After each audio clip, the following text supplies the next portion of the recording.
kembali lagi bersama saya Elvin Tawalambuta, Prodi Ekonomi Pembangunan. Nah, pada kesempatan kali ini saya akan menjelaskan tentang materi perspektif ekonomi kelembagaan.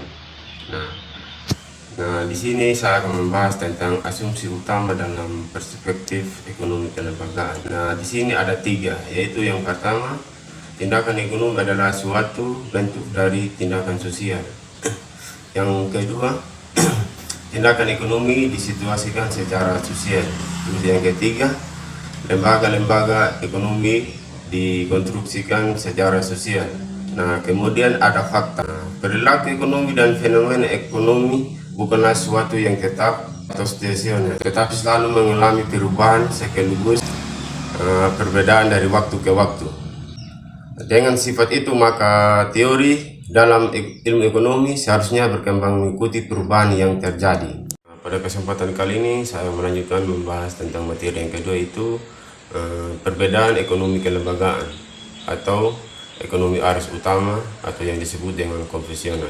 Di sini kita akan membahas tentang perbedaannya. Selain perspektif perbedaan antara ekonomi konvensional atau arus utama dan ekonomi kelembagaan terletak pada definisi konsep tentang perilaku ekonomi, tindakan ekonomi, hambatan pada tindakan ekonomi, hubungan antara ekonomi dan masyarakat, tujuan analisis serta penerapan metode penelitian.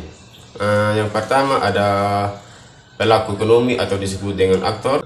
Pada bagian ekonomi konvensional, pelaku ekonomi adalah individu yang bebas nilai atau steril. Yang kedua, ekonomi kelembagaan, pelaku ekonomi ditempatkan sebagai entitas yang dikonstruksikan secara sosial. Yang kedua, ada tindakan ekonomi. Pada bagian ekonomi konvensional, tindakan ekonomi hanyalah kaitan antara selera dan harga atau jasa. Bagian ekonomi kelembagaannya, tindakan ekonomi mengandung makna yang perlu dikonstruksikan secara historis, diungkap secara empiris. Selanjutnya saya akan membahas materi yang ketiga, itu sejarah perkembangan ekonomi kelembagaan. Pada perkembangan ini ada yaitu munculnya pertama kali pada tahun 1919 dalam tulisan Walton Hale Hamilton pada The American Economic Review.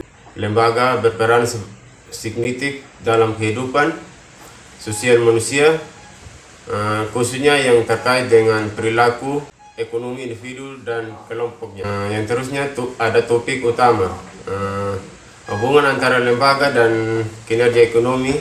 Gagasan utama ini adanya disiplin ilmu sosial harus memperhitungkan kelembagaan dan mempelajari sebagai aspek yang bersifat endogen dan bukan eksogen. Selanjutnya, ekonomi kelembagaan mencoba memasukkan isu-isu kelembagaan, institution dan perubahan kelembagaan, institution change ke dalam teori. Selanjutnya saya akan membahas materi yang keempat, yaitu masuk utama dalam ekonomi kelembagaan, yaitu ada 3. Yang pertama, adanya mazhab ekonomi kelembagaan lama. Dalam kelembagaan lama, perspektif ekonomi kelembagaan lama yang ditemukan oleh Hamilton pada tahun 1932, adanya kebiasaan atau habits, sebuah kecenderungan yang diperoleh melalui suatu keadaan lingkungan tertentu dan diwariskan secara budaya, bukan secara biologis. Nah, selanjutnya saya akan melanjutkan, yaitu mazhab yang kedua, itu mazhab kuasi ekonomi kelembagaan. Dalam kuasi ekonomi kelembagaan ini, salah satu aliran mazhab yang dianggap bagian dari perspektif ekonomi kelembagaan, karena teori-teori ini sangat dipengaruhi oleh asumsi-asumsi dalam ekonomi kelembagaan, khususnya pemikiran Veblen, sehingga mirip seolah-olah bagian dari ekonomi kelembagaan. Terusnya yang mazhab yang ketiga, ekonomi kelembagaan baru. Pada ekonomi kelembagaan baru ini, yaitu ilmu ekonomi kelembagaan yang berusaha memperluas ilmu ekonomi dengan menentukan pokok bahasan pada aspek sosial, aspek legal, norma, dan aturan-aturan yang mendasari suatu kegiatan ekonomi. Nah, demikian presentasi saya. Sekian dan terima kasih.